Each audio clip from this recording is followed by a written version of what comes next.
എൻ്റെ O P ഡിയിൽ ഏറ്റവും കൂടുതൽ കാണുന്ന ഒരു കേസാണ് ഫംഗൽ ഇൻഫെക്ഷൻസ്. ഇത് വരാതിരിക്കാൻ എന്തൊക്കെ ശ്രദ്ധിക്കണമെന്ന് പറഞ്ഞുതരാം.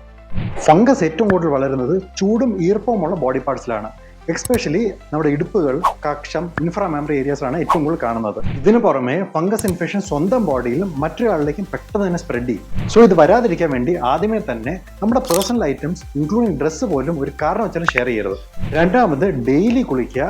കുളിച്ചതിന് ശേഷം ഒരു നല്ല തോർത്തെടുത്ത് ഡ്രൈ ആക്കി മാക്സിമം ബോഡി കീപ്പ് ചെയ്യുക. മൂന്നാമത്, നനഞ്ഞ തുണി ഒരു കാരണം വെച്ചാൽ ഇടാതിരിക്കുക.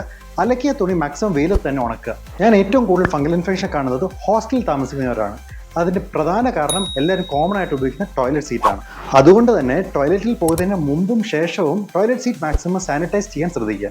ഒരു പ്രധാന കാര്യം ശ്രദ്ധിക്കുക, ഫംഗൽ ഇൻഫെക്ഷൻ ഉള്ള ഒരു കാരണം വെച്ചാലും ഡോക്ടറെ കാണാതെ മെഡിക്കൽ സ്റ്റോറിൽ നിന്ന് ഓയിൻമെൻറ്റ് പരത്തരുത്. അതിലുണ്ടാകുന്ന സ്റ്റീറോയിഡിനോട് റിയാക്ഷൻ അടിച്ച് കുറേ പേർ എൻ്റെ ഒപ്പിയിൽ വരാറുണ്ട്. സോ ഫംഗൽ ഇൻഫെക്ഷൻ ഉണ്ടെങ്കിൽ ഡെർമറ്റോളജിസ്റ്റ് തന്നെ കാണിക്കുക. അതുവഴി keep your skin happy and healthy.